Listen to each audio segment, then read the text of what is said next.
Story 4. The Boscombe Valley Mystery. We were seated at breakfast one morning, my wife and I, when the maid brought in a telegram. It was from Sherlock Holmes and ran in this way.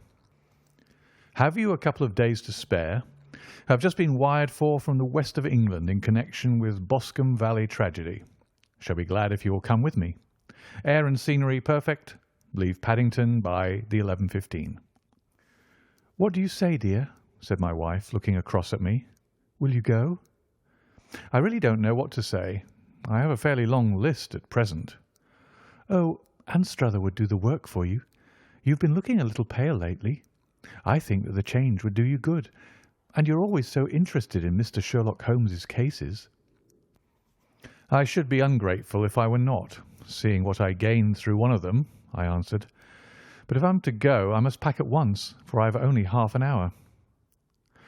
My experience of camp life in Afghanistan had at least had the effect of making me a prompt and ready traveller.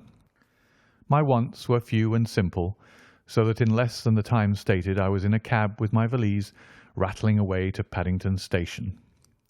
Sherlock Holmes was pacing up and down the platform, his tall, gaunt figure made even gaunter and taller by his long, grey travelling cloak and close-fitting cloth cap. "It is really very good of you to come, Watson," said he. "It makes a considerable difference to me, having someone with me on whom I can thoroughly rely. Local aid is always either worthless or else biased. If you will keep the 2 corner seats, I shall get the tickets." We had the carriage to ourselves, save for an immense litter of papers which Holmes had brought with him. Among these he rummaged and read, with intervals of note-taking and of meditation, until we were past Reading. Then he suddenly rolled them all into a gigantic ball and tossed them up onto the rack. "Have you heard anything of the case?" he asked. "Not a word. I have not seen a paper for some days. The London press has not had very full accounts. I've just been looking through all the recent papers in order to master the particulars. It seems, from what I gather, to be one of those simple cases which are so extremely difficult." That sounds a little paradoxical, but it is profoundly true. Singularity is almost invariably a clue. The more featureless and commonplace a crime is, the more difficult it is to bring it home. In this case, however, they have established a very serious case against the son of the murdered man. It is a murder, then? Well, it is conjectured to be so. I shall take nothing for granted until I have the opportunity of looking personally into it. I will explain the state of things to you, as far as I have been able to understand it, in a very few words. Boscombe Valley is a country district not very far from Ross, in Herefordshire. The largest landed proprietor in that part is a Mr. John Turner, who made his money in Australia and returned some years ago to the old country. One of the farms which he held, that of Hatherley, was let to Mr. Charles McCarthy, who was also an ex-Australian. The men had known each other in the colonies, so that it was not unnatural that when they came to settle down, they should do so as near each other as possible. Turner was apparently the richer man, so McCarthy became his tenant, but still remained, it seems, upon terms of perfect equality, as they were frequently together. McCarthy had one son, a lad of 18, and Turner had an only daughter of the same age, but neither of them had wives living. They appear to have avoided the society of the neighbouring English families, and to have led retired lives, though both the McCarthys were fond of sport and were frequently seen at the race meetings of the neighbourhood. McCarthy kept 2 servants, a man and a girl. Turner had a considerable household, some half-dozen at the least. That is as much as I have been able to gather about the families. Now for the facts. On June 3rd, that is, on Monday last, McCarthy left his house at Hatherley about 3 in the afternoon and walked down to the Boscombe Pool, which is a small lake formed by the spreading out of the stream which runs down the Boscombe Valley. He had been out with his serving man in the morning at Ross, and he had told the man that he must hurry, as he had an appointment of importance to keep at 3. From that appointment he never came back alive. From Hatherley Farmhouse to the Boscombe Pool is a quarter of a mile, and 2 people saw him as he passed over this ground. One was an old woman whose name is not mentioned, and the other was William Crowder, a gamekeeper in the employ of Mr. Turner. Both these witnesses depose that Mr. McCarthy was walking alone. The gamekeeper adds that within a few minutes of his seeing Mr. McCarthy pass, he had seen his son, Mr. James McCarthy, going the same way, with a gun under his arm. To the best of his belief, the father was actually in sight at the time, and the son was following him. He thought no more of the matter until he heard in the evening of the tragedy that had occurred. The 2 McCarthys were seen after the time when Michael Crowder, the gamekeeper, lost sight of them. The Boscombe Pool is thickly wooded round with just a fringe of grass and of reeds round the edge.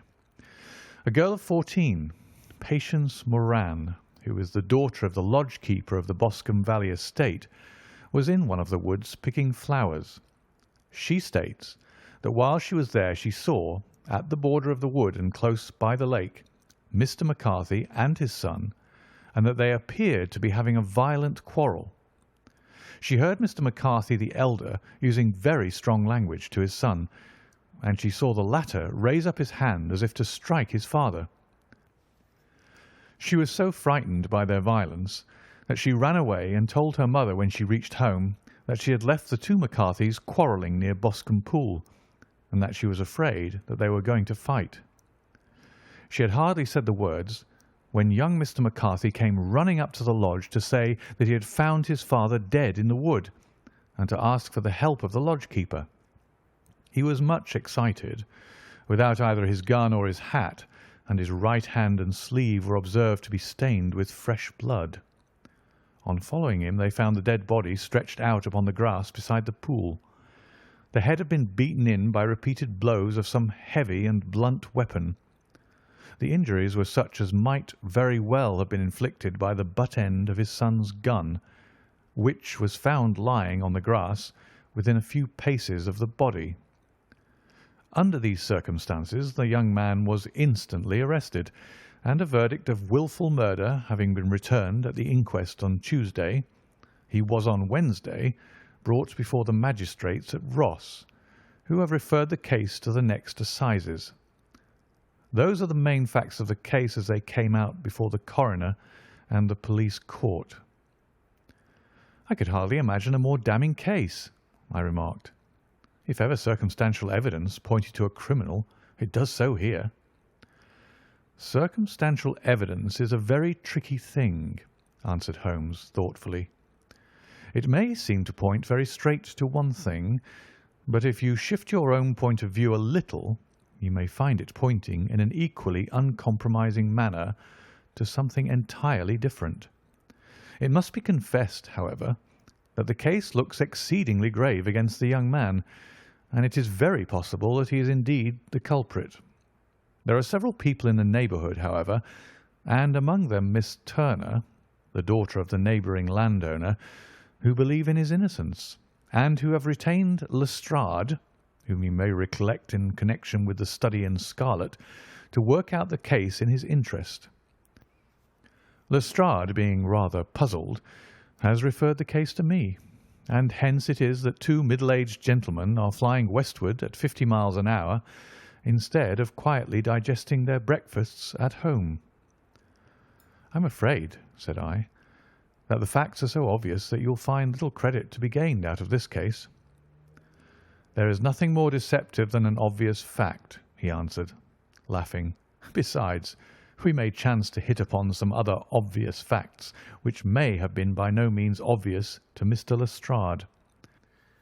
You know me too well to think that I am boasting when I say that I shall either confirm or destroy his theory by means which he is quite incapable of employing, or even of understanding. To take the first example to hand, I very clearly perceive that in your bedroom the window is upon the right-hand side, and yet I question whether Mr. Lestrade would have noted even so self-evident a thing as that. How on earth? My dear fellow, I know you well. I know the military neatness which characterizes you. You shave every morning, and in this season you shave by the sunlight. But since your shaving is less and less complete as we go farther back on the left side, until it becomes positively slovenly as we get around the angle of the jaw, it is surely very clear that that side is less illuminated than the other. I could not imagine a man of your habits looking at himself in an equal light and being satisfied with such a result.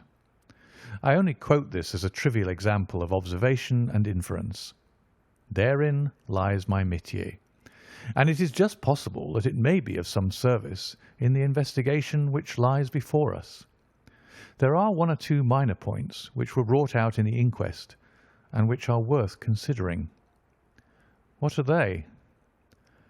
It appears that his arrest did not take place at once, but after the return to Hatherley Farm. On the Inspector of Constabulary informing him that he was a prisoner, he remarked that he was not surprised to hear it, and that it was no more than his deserts. This observation of his had the natural effect of removing any traces of doubt which might have remained in the minds of the coroner's jury. "It was a confession," I ejaculated. "No, for it was followed by a protestation of innocence." Coming on top of such a damning series of events, it was at least a most suspicious remark. "On the contrary," said Holmes, "it is the brightest rift which I can at present see in the clouds. However innocent he might be, he could not be such an absolute imbecile as not to see that the circumstances were very black against him. Had he appeared surprised at his own arrest, or feigned indignation at it, I should have looked upon it as highly suspicious, because such surprise or anger would not be natural under the circumstances, and yet might appear to be the best policy to a scheming man. His frank acceptance of the situation marks him either an innocent man, or else as a man of considerable self-restraint and firmness. As to his remark about his deserts, it was also not unnatural if you consider that he stood beside the dead body of his father, and that there is no doubt that he had that very day so far forgotten his filial duty as to bandy words with him, and even, according to the little girl whose evidence is so important, to raise his hand as if to strike him. The self-reproach and contrition which are displayed in his remark appear to me to be the signs of a healthy mind rather than of a guilty one. I shook my head. "Many men have been hanged on far slighter evidence," I remarked. "So they have, and many men have been wrongfully hanged." "What is the young man's own account of the matter?"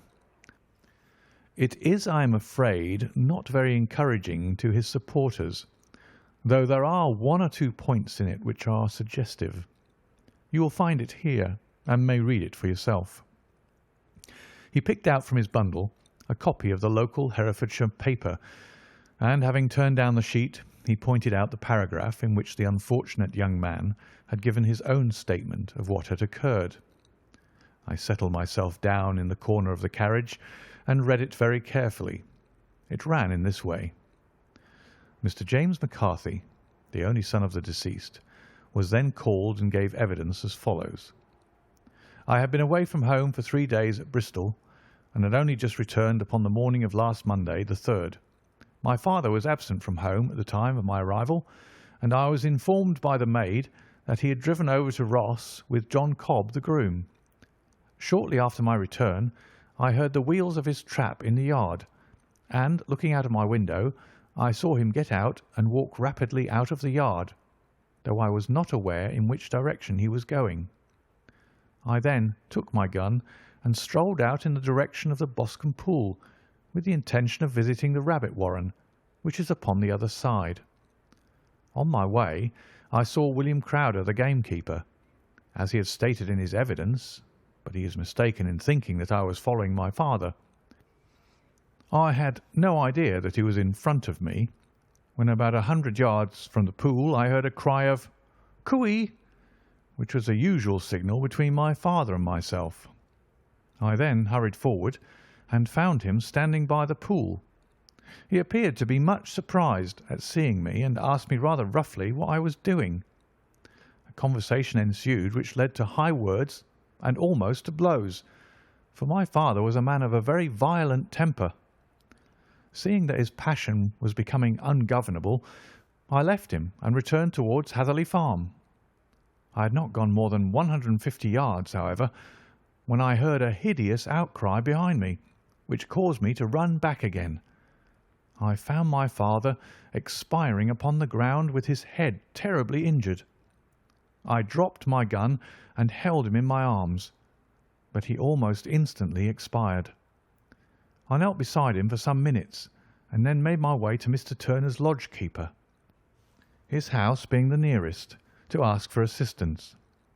I saw no one near my father when I returned, and I have no idea how he came by his injuries.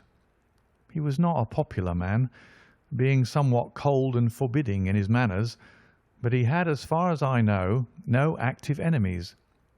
I know nothing further of the matter. The Coroner: Did your father make any statement to you before he died? Witness: He mumbled a few words, but I could only catch some allusion to a rat. The Coroner: What did you understand by that? Witness: It conveyed no meaning to me. I thought that he was delirious. The Coroner: What was the point upon which you and your father had this final quarrel? Witness: I should prefer not to answer. The Coroner: I am afraid that I must press it. Witness: It is really impossible for me to tell you. I can assure you that it has nothing to do with the sad tragedy which followed. The Coroner: That is for the court to decide. I need not point out to you that your refusal to answer will prejudice your case considerably in any future proceedings which may arise. Witness: I must still refuse. The Coroner: I understand that the cry of "Cooee" was a common signal between you and your father. Witness: It was. The Coroner: How was it, then, that he uttered it before he saw you, and before he even knew that you had returned from Bristol? Witness, with considerable confusion: I don't know. A Juryman: Did you see nothing which aroused your suspicions when you returned on hearing the cry and found your father fatally injured? Witness: Nothing definite. The Coroner: What do you mean? Witness: I was so disturbed and excited as I rushed out into the open that I could think of nothing except of my father. Yet I have a vague impression that as I ran forward something lay upon the ground to the left of me. It seemed to me to be something grey in colour, a coat of some sort, or plaid perhaps. When I rose from my father, I looked round for it, but it was gone. Do you mean that it disappeared before you went for help? Yes, it was gone. You cannot say what it was? No, I had a feeling something was there. How far from the body? 12 yards or so. And how far from the edge of the wood? About the same. Then if it was removed, it was while you were within 12 yards of it? Yes, but with my back towards it. This concluded the examination of the witness. I see, said I, as I glanced down the column. The coroner in his concluding remarks was rather severe upon young McCarthy.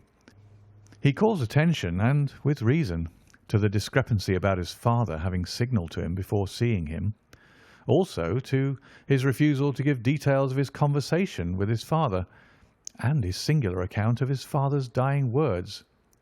They are all, as he remarks, very much against the son. Holmes laughed softly to himself and stretched himself out upon the cushioned seat. "Both you and the coroner have been at some pains," said he, "to single out the very strongest points in the young man's favour. Don't you see that you alternately give him credit for having too much imagination and too little? Too little if he could not invent a cause of quarrel which would give him the sympathy of the jury, too much if he evolved from his own inner consciousness anything so outré as a dying reference to a rat and the incident of the vanishing cloth. No, sir, I shall approach this case from the point of view that what this young man says is true, and we shall see whither that hypothesis will lead us. And now, here is my pocket Petrarch, and not another word shall I say of this case until we are on the scene of action. We lunch at Swindon, and I see that we shall be there in 20 minutes. It was nearly 4 o'clock when we at last, having passed through the beautiful Stroud Valley and over the broad gleaming Severn, found ourselves at the pretty little country town of Ross. A lean, ferret-like man, furtive and sly-looking, was waiting for us upon the platform. In spite of the light brown dust coat and leather leggings which he wore in deference to his rustic surroundings, I had no difficulty in recognising Lestrade of Scotland Yard.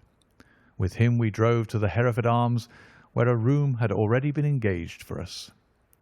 "I have ordered a carriage," said Lestrade as we sat over a cup of tea. "I knew your energetic nature, and that you would not be happy until you had been on the scene of the crime." "It was very nice and complimentary of you," Holmes answered. "It is entirely a question of barometric pressure." Lestrade looked startled. "I do not quite follow," he said. "How is the glass?" 29, I see. No wind, and not a cloud in the sky. I have a caseful of cigarettes here which need smoking, and the sofa is very much superior to the usual country hotel abomination. I do not think that it is probable that I shall use the carriage tonight." Lestrade laughed indulgently. "You have no doubt already formed your conclusions from the newspapers," he said. "The case is as plain as a pikestaff, and the more one goes into it, the plainer it becomes. Still, of course, one can't refuse a lady, and such a very positive one. She has heard of you, and what of your opinion, though I repeatedly told her that there was nothing which you could do which I had not already done. Why, bless my soul, here is her carriage at the door." He had hardly spoken before there rushed into the room one of the most lovely young women that I have ever seen in my life. Her violent eyes shining, her lips parted, a pink flush upon her cheeks, all thought of her natural reserve lost in her overpowering excitement and concern. "Oh, Mr. Sherlock Holmes!" she cried, glancing from one to the other of us, and finally, with a woman's quick intuition, fastening upon my companion. "I am so glad that you have come. I have driven down to tell you so. I know that James didn't do it. I know it. And I want you to start upon your work knowing it too. Never let yourself doubt upon that point. We have known each other since we were little children, and I know his faults as no one else does, but he is too tender-hearted to hurt a fly. Such a charge is absurd to anyone who really knows him." "I hope we may clear him, Miss Turner," said Sherlock Holmes. "You may rely upon my doing all that I can." "But you have read the evidence. You have formed some conclusions. Do you not see some loophole, some flaw? Do you not yourself think that he is innocent?" "I think that is very probable." "There now!" she cried, throwing back her head and looking defiantly at Lestrade. "You hear? He gives me hopes." Lestrade shrugged his shoulders. "I am afraid that my colleague has been a little quick in forming his conclusions," he said. "But he is right. Oh, I know that he is right. James never did it. And about his quarrel with his father, I am sure that the reason why he would not speak about it to the coroner was because I was concerned in it." "In what way?" asked Holmes. "It is no time for me to hide anything. James and his father had many disagreements about me. Mr. McCarthy was very anxious that there should be a marriage between us. James and I have always loved each other as brother and sister, but of course he is young and has seen very little of life yet, and, well, he naturally did not wish to do anything like that yet. So there were quarrels, and this, I am sure, was one of them." "And your father?" asked Holmes. "Was he in favour of such a union?" "No, he was averse to it also. No one but Mr. McCarthy was in favour of it." A quick blush passed over her fresh young face, as Holmes shot one of his keen, questioning glances at her. "Thank you for this information," said he. "May I see your father if I call tomorrow?" "I'm afraid the doctor won't allow it." "The doctor?" "Yes. Have you not heard? Poor father has never been strong for years back, but this has broken him down completely. He has taken to his bed, and Dr. Willows says that he is a wreck and that his nervous system is shattered. Mr. McCarthy was the only man alive who had known Dad in the old days in Victoria." "Ha! In Victoria. That is important." "Yes, at the mines." "Quite so. At the gold mines, where, as I understand, Mr. Turner made his money." "Yes, certainly." "Thank you, Miss Turner. You have been of material assistance to me." "You will tell me if you have any news tomorrow. No doubt you will go to the prison to see James. Oh, if you do, Mr. Holmes, do tell him that I know him to be innocent." "I will, Miss Turner." "I must go home now, for Dad is very ill, and he misses me so if I leave him. Good-bye, and God help you in your undertaking." She hurried from the room as impulsively as she had entered, and we heard the wheels of her carriage rattle off down the street. "I'm ashamed of you, Holmes," said Lestrade with dignity after a few minutes' silence. "Why should you raise up hopes which you are bound to disappoint? I am not over tender of heart, but I call it cruel." "I think that I see my way to clearing James McCarthy," said Holmes.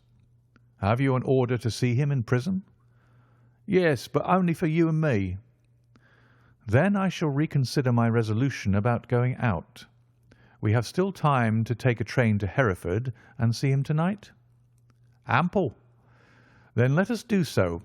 Watson, I fear that you will find it very slow, but I shall only be away a couple of hours."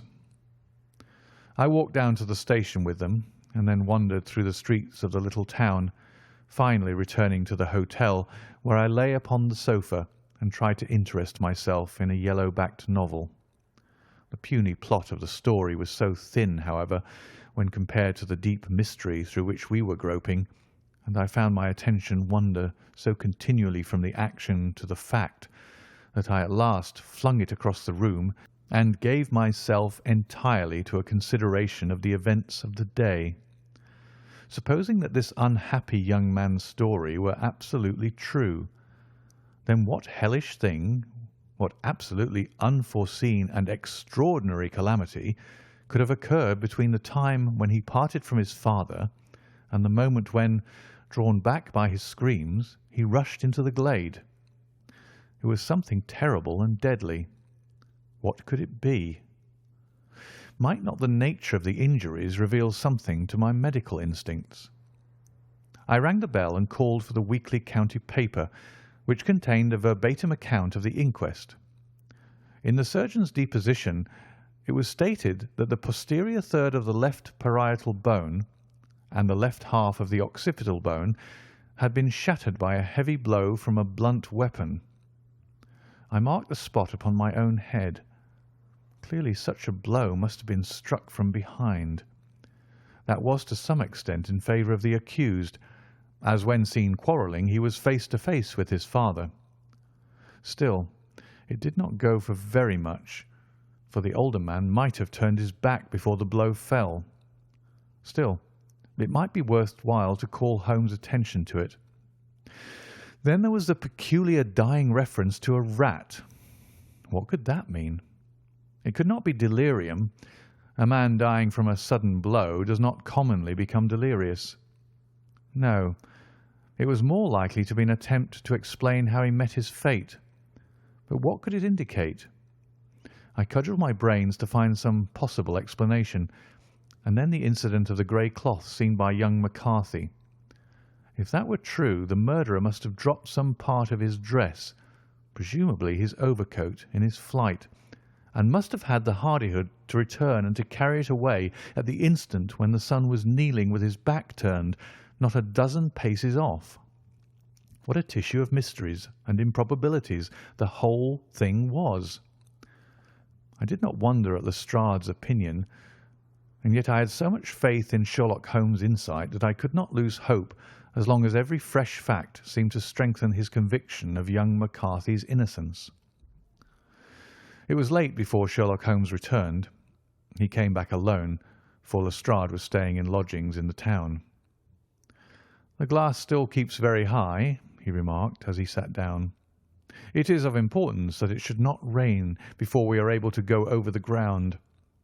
On the other hand, a man should be at his very best and keenest for such nice work as that, and I did not wish to do it when fagged by a long journey.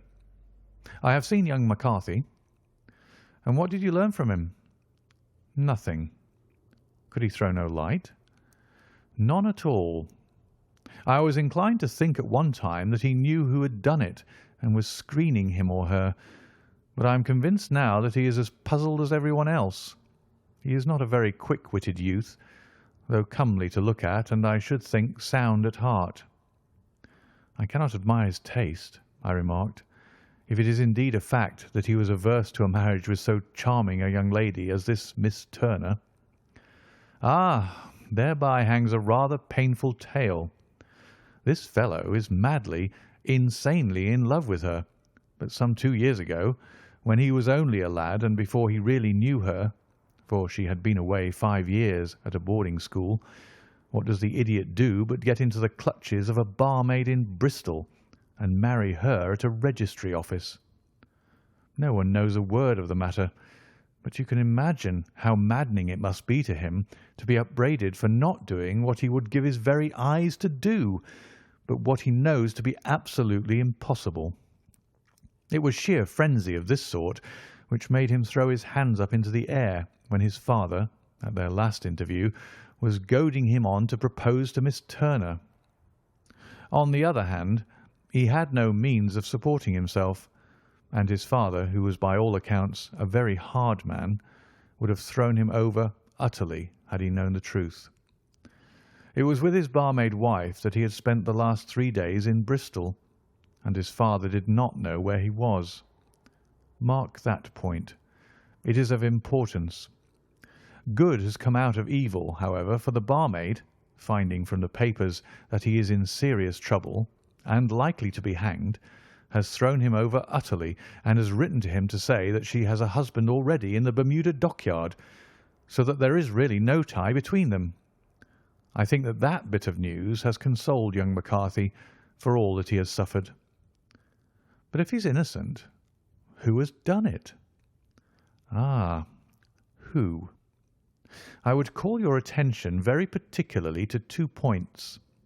One is that the murdered man had an appointment with someone at the pool, and that the someone could not have been his son, for his son was away, and he did not know when he would return. The second is that the murdered man was heard to cry "Cooee" before he knew that his son had returned. Those are the crucial points upon which the case depends. And now let us talk about George Meredith, if you please, and we shall leave all minor matters until tomorrow. There was no rain, as Holmes had foretold, and the morning broke bright and cloudless. At 9 o'clock Lestrade called for us with the carriage, and we set off for Hatherley Farm and the Boscombe Pool. "There's a serious news this morning," Lestrade observed. "It is said that Mr. Turner of the Hall is so ill that his life is despaired of." "An elderly man, I presume," said Holmes. "About 60, but his constitution has been shattered by his life abroad, and he has been in failing health for some time. This business has had a very bad effect upon him. He was an old friend of McCarthy's, and, I may add, a great benefactor to him, for I have learned that he gave him Hatherley Farm rent-free." "Indeed, that is interesting," said Holmes. "Oh, yes. In 100 other ways he has helped him. Everybody about here speaks of his kindness to him." "Really? Does it not strike you as a little singular that this McCarthy, who appears to have had little of his own and to have been under such obligations to Turner, should still talk of marrying his son to Turner's daughter, who is presumably heiress to the estate, and that in such a very cocksure manner as if it were merely a case of a proposal and all else would follow.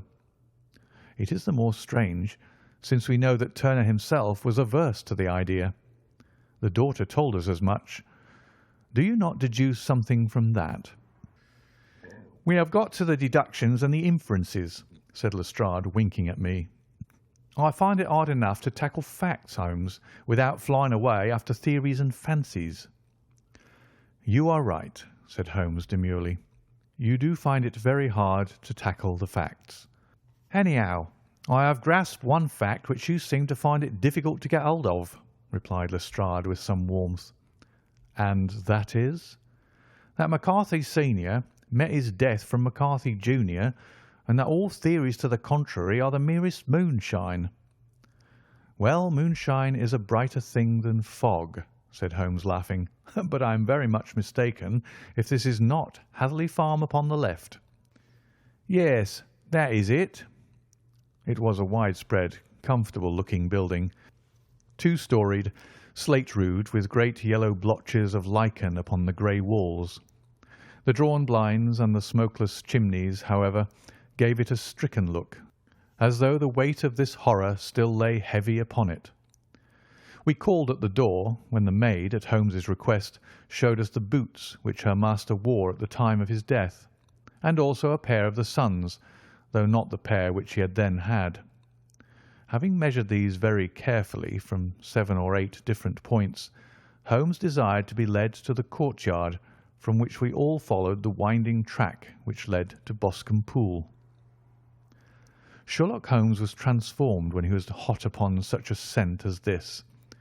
Men who had only known the quiet thinker and logician of Baker Street would have failed to recognize him. His face flushed and darkened. His brows were drawn into 2 hard black lines, while his eyes shone out from beneath them with a steely glitter.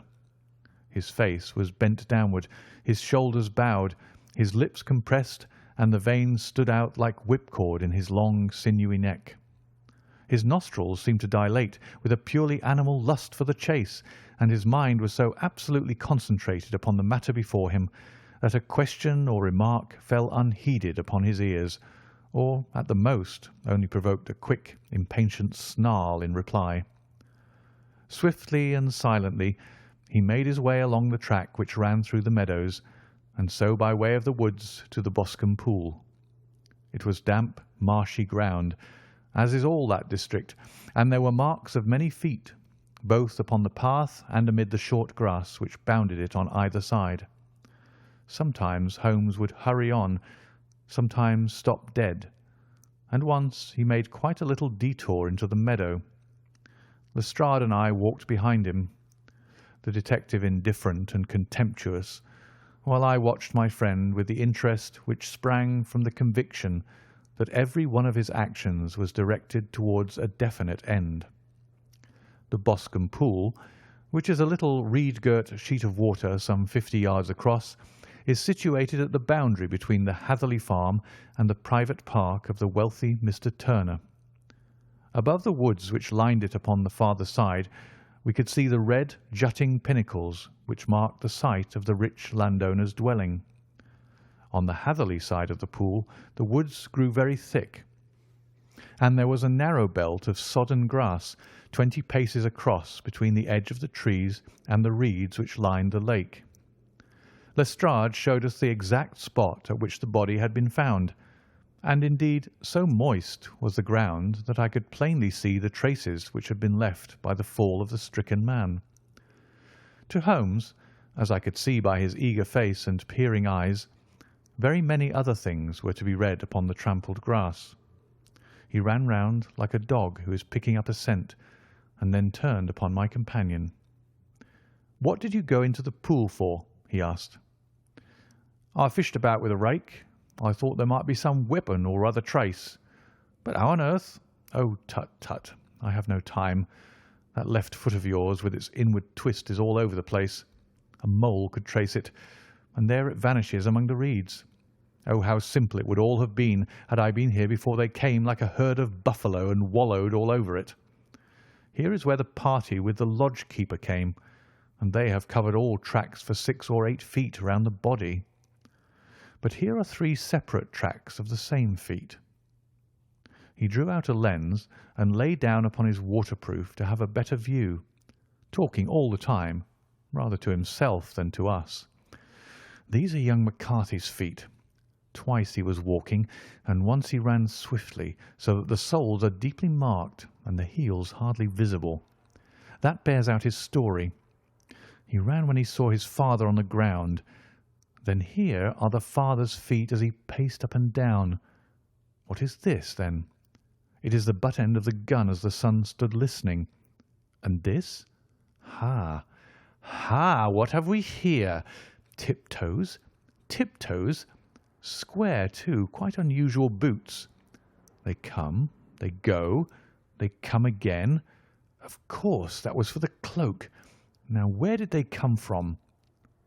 He ran up and down, sometimes losing, sometimes finding the track, until we were well within the edge of the wood and under the shadow of a great beech, the largest tree in the neighbourhood. Holmes traced his way to the farthest side of this and lay down once more upon his face with a little cry of satisfaction. For a long time he remained there, turning over the leaves and dried sticks, gathering up what seemed to me to be dust into an envelope, and examining with his lens not only the ground, but even the bark of the tree as far as he could reach.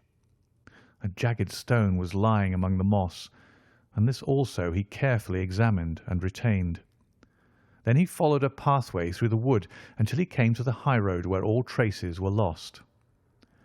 "It has been a case of considerable interest," he remarked, returning to his natural manner. "I fancy that this grey house on the right must be the lodge. I think that I will go in and have a word with Moran, and perhaps write a little note. Having done that, we may drive back to our luncheon. You may walk to the cab, and I shall be with you presently."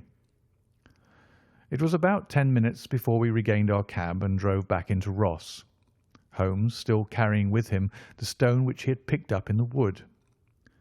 "This may interest you, Lestrade," he remarked, holding it out.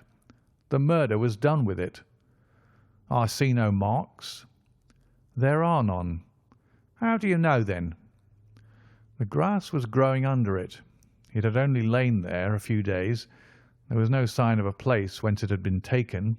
It corresponds with the injuries. There is no sign of any other weapon." "And the murderer?" "Is a tall man, left-handed, limps with the right leg, wears thick-soled shooting boots and a grey cloak, smokes Indian cigars, uses a cigar holder, and carries a blunt penknife in his pocket. There are several other indications, but these may be enough to aid us in our search." Lestrade laughed. "I am afraid that I am still a sceptic," he said. "Theories are all very well, but we have to deal with a hard-headed British jury." "Nous verrons," answered Holmes calmly. "You work your own method, and I shall work mine. I shall be busy this afternoon, and shall probably return to London by the evening train." "And leave your case unfinished?" "No, finished." "But the mystery?" "It is solved." "Who was the criminal, then?" "The gentleman I describe." "But who is he?" "Surely it would not be difficult to find out. This is not such a populous neighbourhood." Lestrade shrugged his shoulders.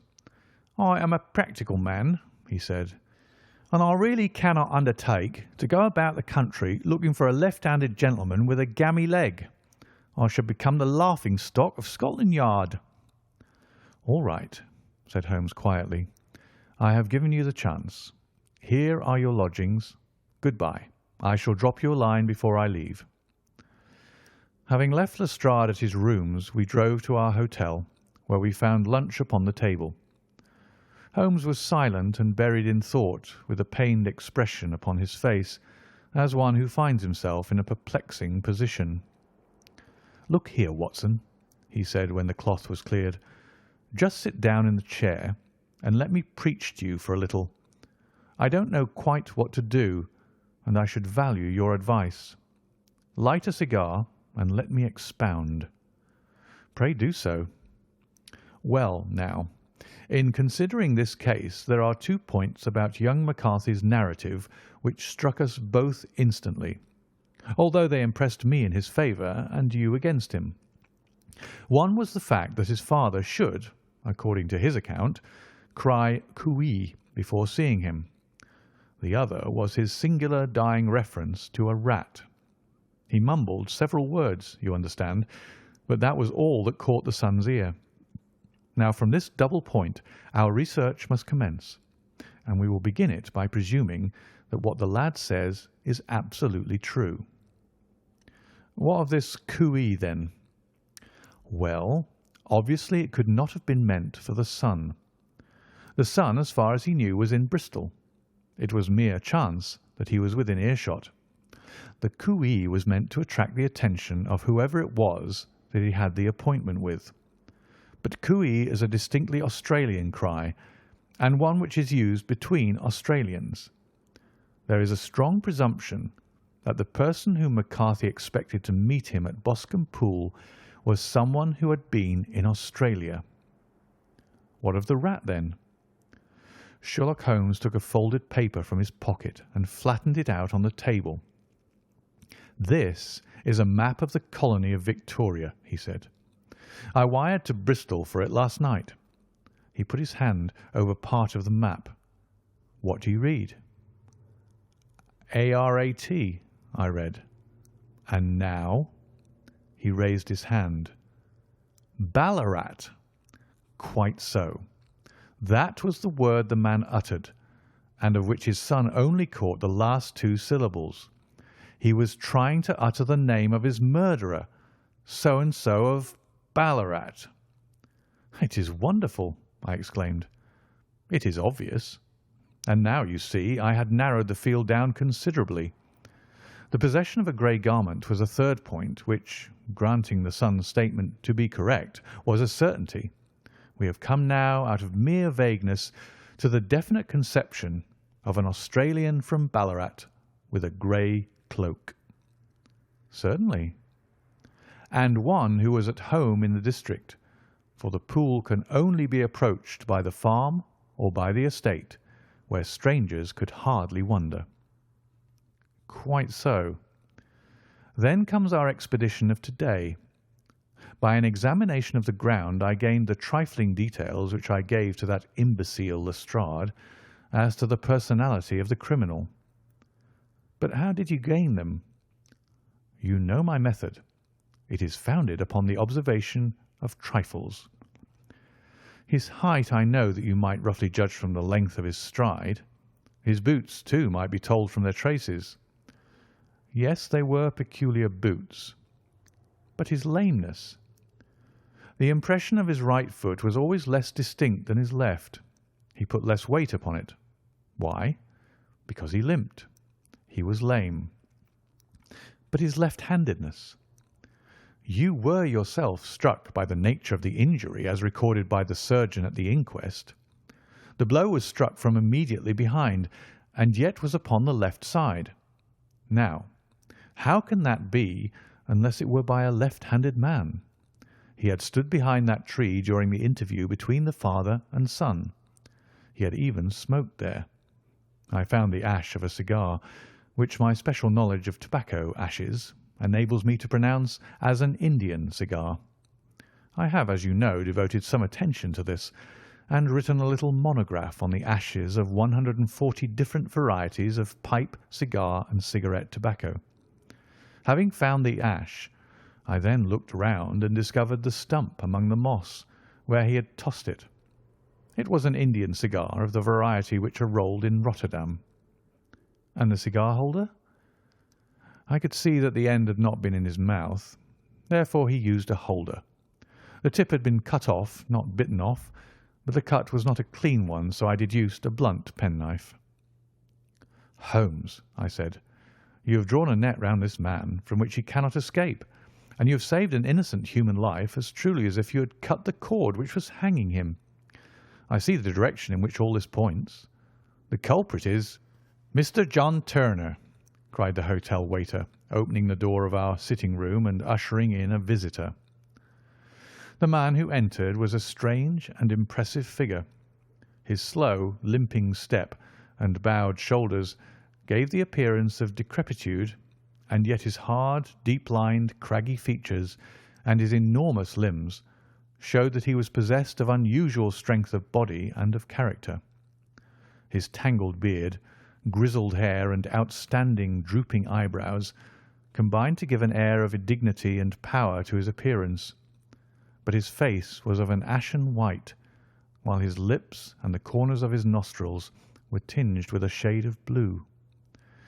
It was clear to me at a glance that he was in the grip of some deadly and chronic disease. "Pray, sit down on the sofa," said Holmes gently. "You had my note?" "Yes. The lodge-keeper brought it up. You said that you wished to see me here to avoid scandal." "I thought people would talk if I went to the hall." "And why did you wish to see me?" He looked across at my companion with despair in his weary eyes, as though his question was already answered. "Yes," said Holmes, answering the look rather than the words. "It is so. I know all about McCarthy." The old man sank his face in his hands. "God help me," he cried, "but I would not have let the young man come to harm. I give you my word that I would have spoken out if it went against him at the assizes." "I am glad to hear you say so," said Holmes gravely. "I would have spoken now had it not been for my dear girl. It would break her heart. It will break her heart when she hears that I am arrested." "It may not come to that," said Holmes. "What?" "I am no official agent. I understand that it was your daughter who required my presence here, and I am acting in her interests. Young McCarthy must be got off, however." "I am a dying man," said old Turner. "I have had diabetes for years. My doctor says it is a question whether I shall live a month. Yet I would rather die under my own roof than in a jail." Holmes rose and sat down at the table with his pen in his hand and a bundle of paper before him. "Just tell us the truth," he said. "I shall jot down the facts. You will sign it, and Watson here can witness it. Then I can produce your confession at the last extremity to save young McCarthy. I promise you that I shall not use it unless it is absolutely needed."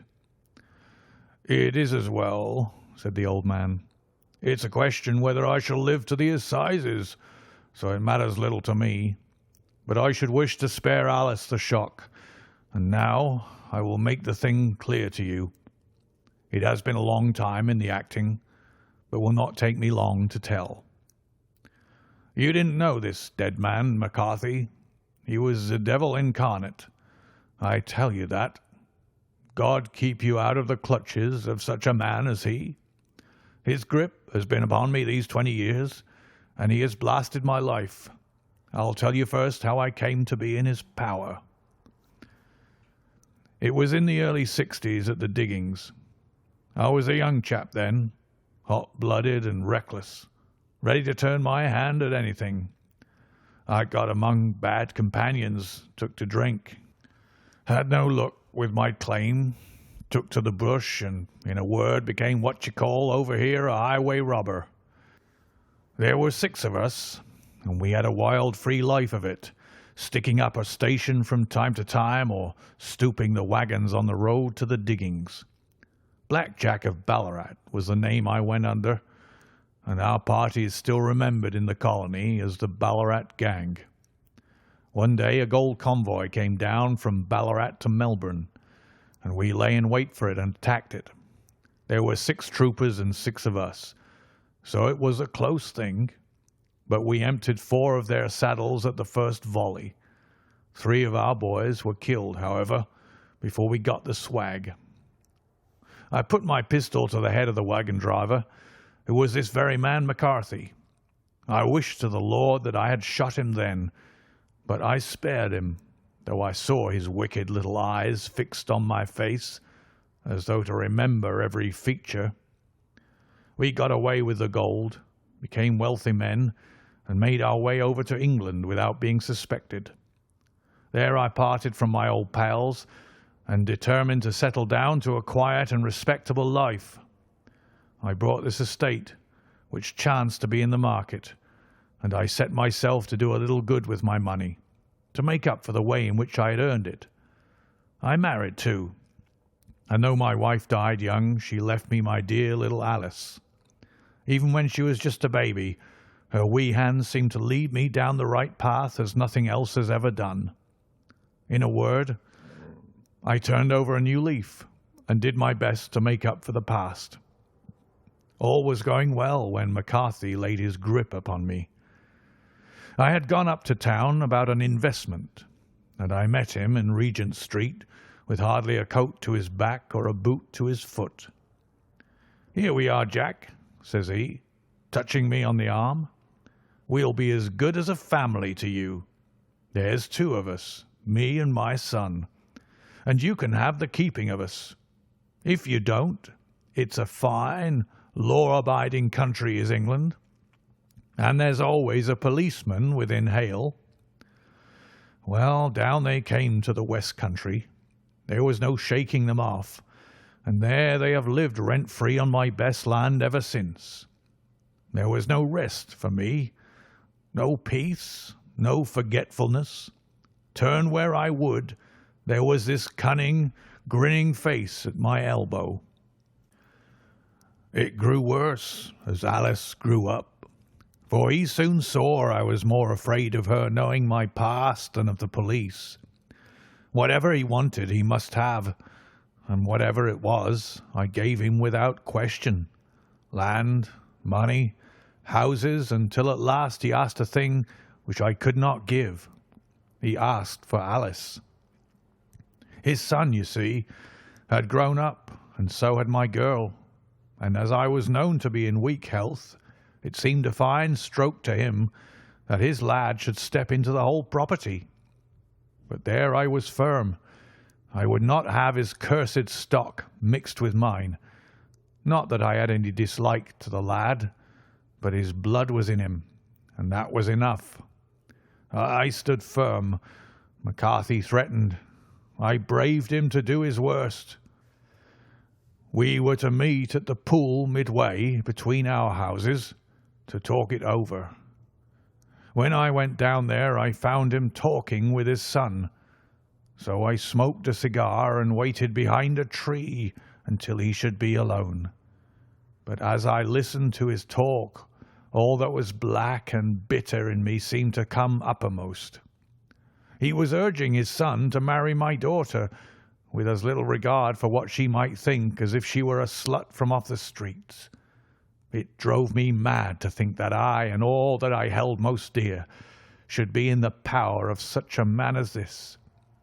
Could I not snap the bond? I was already a dying and a desperate man, though clear of mind and fairly strong of limb. I knew that my own fate was sealed, but my memory and my girl, both could be saved if I could but silence that foul tongue. I did it, Mr. Holmes. I would do it again. Deeply as I have sinned, I have led a life of martyrdom to atone for it. But that my girl should be entangled in the same meshes which held me was more than I could suffer. I struck him down with no more compunction than if he had been some foul and venomous beast. His cry brought back his son, but I had gained the cover of the wood, though I was forced to go back to fetch the cloak which I had dropped in my flight. That is the true story, gentlemen, of all that occurred." "Well, it is not for me to judge you," said Holmes, as the old man signed the statement which had been drawn out. "I pray that we may never be exposed to such temptation." "I pray not, sir. And what do you intend to do?" "In view of your health, nothing. You are yourself aware that you will soon have to answer for your deed at a higher court than the assizes. I will keep your confession, and if McCarthy is condemned, I shall be forced to use it. If not, it shall never be seen by mortal eye, and your secret, whether you be alive or dead, shall be safe with us." "Farewell, then," said the old man solemnly. Your own deathbeds, when they come, will be the easier for the thought of the peace which you have given to mine." Tottering and shaking in all his giant frame, he stumbled slowly from the room. "God help us," said Holmes after a long silence. "Why does fate play such tricks with poor helpless worms? I never hear of such a case as this that I do not think of Baxter's words and say, 'There but for the grace of God goes Sherlock Holmes.'" James McCarthy was acquitted at the assizes on the strength of a number of objections which had been drawn out by Holmes and submitted to the defending counsel. Old Turner lived for 7 months after our interview, but he is now dead, and there is every prospect that the son and daughter may come to live happily together in ignorance of the black cloud which rests upon their past. End of the Boscombe Valley Mystery.